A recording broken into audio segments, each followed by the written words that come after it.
So how do we know peptides are actually safe for muscle growth? And I may argue that it's actually less safe to build muscle if you're over 40 without peptides, and I'll tell you why. I'll even provide some promising clinical studies to show you exactly how safe these peptides can be if they're used properly. And by the end of this video, you'll feel confident in being able to use the peptides in the right sequence, taking the right breaks off of the peptides, cycling off of them, and I'll show you exactly how I've done it for thousands of clients that I've helped as somebody who loves peptides and am considered the peptide expert. So let's jump in.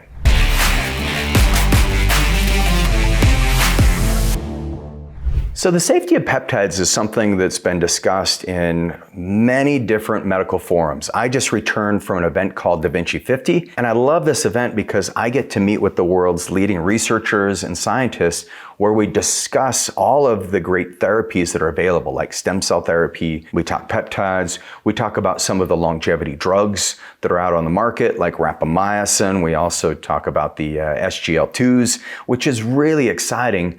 But one of the things that always comes up is how safe are these treatments? And I looked back 11 years ago, and the thing I struggled with was this question, like, well, I really want to optimize my health, my physical fitness, and I want to optimize my brain performance, my cardiovascular performance. And I noticed that there was a missing link in the treatments available. I found that there's really good supplements out there, but a lot of the supplements, if you didn't do your due diligence, I found that they came from sources that weren't very healthy. And then when I did use the supplements that were from phenomenal sources, they had their own farm, for example, and I knew where the herbs were grown, I knew how they were taken care of. But what I learned is that they still weren't selective enough, not targeted enough. Now, when I uncovered peptides, the first peptides I started to explore are peptides called nootropics, so things that turn on BDNF in the brain, things that activate dopamine and serotonin and GABA, all these great peptides to help keep my brain turned on. And then as I dove deeper, I found that there's these great peptides for muscle growth, and they're called growth hormone releasing peptides. But I found that when it comes to influencing hormones in the body, you've got to be careful because there's some traps that most people overlook. Now, I'm somebody who, my goal with every client that I work with is I want you to be healthier in 10 years from now than you are today. Now, in doing that, I don't want to use any treatments that would jeopardize your future. And so in looking at these growth hormone releasing peptides, I found that they're different than if you were going to use growth hormone per se. Now, growth hormone, there's many studies that show it's very safe, very effective if dosed properly and if used properly. But if you overdo it, that's when you can have some problems. And maybe some of these problems, if you think of these two pathways, mTOR and AMPK, it's like the brakes and the gas pedal for your body. mTOR being the gas pedal for muscle building and growth, AMPK being the pathway for clearing out autophagy and activating sirtuins and cleaning up your DNA. Now, that's a lot of jargon, but if you think about it, like your body goes through two cycles. One is where our body gets torn down when we're building up new muscles. And then there's a second cycle where you have this rebuilding and remodeling of great muscle tissue. And the real gift is our bodies have this ability to grow and detoxify. And it's no different than the change of seasons. It's no different than when you have a reset in your own personal life. It's no different than the circadian rhythms where we sleep and then we're awake. And so these growth hormones, they do activate mTOR. And if you have mTOR that's overactive, then you could trigger cancer. But there's a way that you can mitigate this. And that's one thing I love about peptides. One of the things that I learned as I started diving into some of these really nuanced peptides like the thymosin beta-4 or BPC-157, or even started looking at like CJC-1295 or tesamorelin, ipamorelin. I got really excited because I realized that if you use peptides, you can safely turn on the genes that activate the release of growth hormone. And these peptides are metabolized in about 30 minutes. So they're not this long-term push. So they're not going to continually activate mTOR. I also found that if I did time-restricted eating when using these growth hormone releasing peptides that I was able to get that AMPK expression. So I could have the mTOR expression, or I could build muscle, but then at the end of the day, I could cycle it, and then I have this nice fasting window. And the benefits of that were enormous. I remember when I first started using IGF-1, I was able to learn how to wake surf on the first try. I felt like I was 18 again. But the way that I mitigated the danger of having an overexpression of mTOR is I used another molecule called 5-amino-1-MQ. Now, this molecule was discovered out of the University of Texas in San Antonio. I think it was 2017 or 2018. And they were looking at this pathway called NNMT. And that's a pathway that causes a lot of fat accumulation.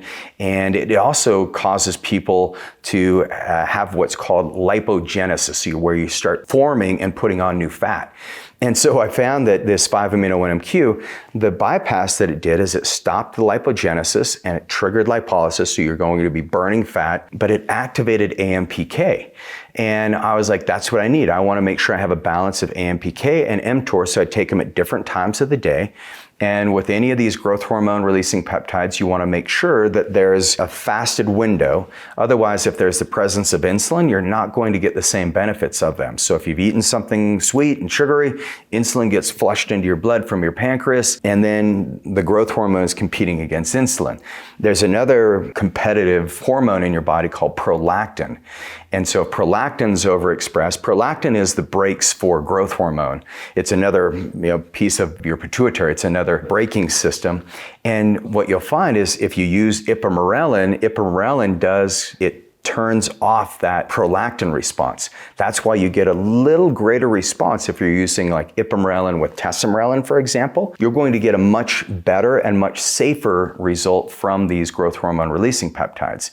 The other thing you can use, if you think of AMPK, there's a great Chinese herb called cordyceps. Cordyceps works on that AMP kinase pathway, same way that something like 5-amino-1-MQ can, or MOD-SC also works on that AMPK pathway. So if you want to be really safe in using these growth hormone releasing peptides, what you want to do is make sure that you stack it with ipamorelin, because I don't think it's very safe to be hungry all the time and to be reaching for the foods that aren't good for you, and you start getting all this inflammation. That's going to interfere with your muscle building.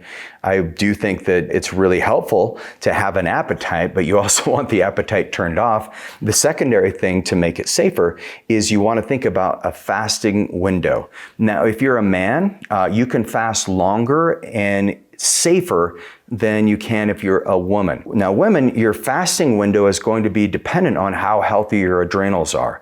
And I can tell you that the least safe way of using growth hormone releasing peptides is if you're fasting too long. Because when you fast too long, your body goes into a stress signal, and that stress signal triggers cortisol. And what cortisol does is cortisol causes the release of sugars from muscle. So even if you're not eating any sugar, your body will still produce insulin, and then it will downregulate your growth hormone. And so, especially when you're menstruating or ovulating, that's where you want to be eating the right foods and maybe having like a 12-hour window of fasting, whereas at other times in your cycle, you can extend it to 14 hours possibly.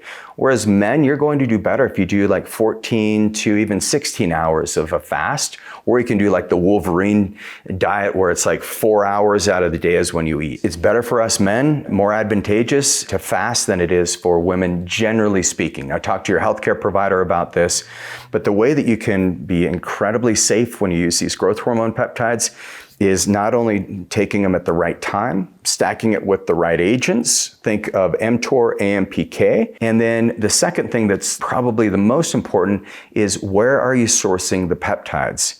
And so we only use compounding pharmacies that have a license through the FDA, 503A, 503B licensed pharmacies, because what we found is the quality, not only the quality of the covalent bonding and the acetyl groups on these peptides, you're going to get a better response than if you're purchasing some of the research research use only peptides from various labs that may or may not have like even a GMP status, where you've got these manufacturing practices that are good. We want them to be the highest quality possible. And so the pharmacists that we utilize, these are prescriptive based, but the pharmacists are licensed. Not only that, but they are very knowledgeable in peptides. And they're some of my favorite pharmacists to talk to, like Leonard Pastrana from New BioAge or Mike Caruso from VPI. I mean, these are brilliant scientists who have a passion for structuring these peptides and making sure that they work the best. So in order for you to play it safe, make sure you get your blood labs ran,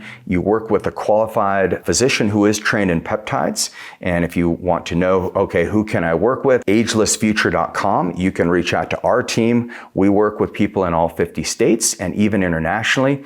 And if you're also looking for people to be in our provider network, you can go to gowellness.com. So if you're looking to have the most safe and most efficacious outcomes by using these growth hormone peptides, you're going to want to watch my next video where I show you how to stack the peptides for ultimate muscle growth. And I'll see you there.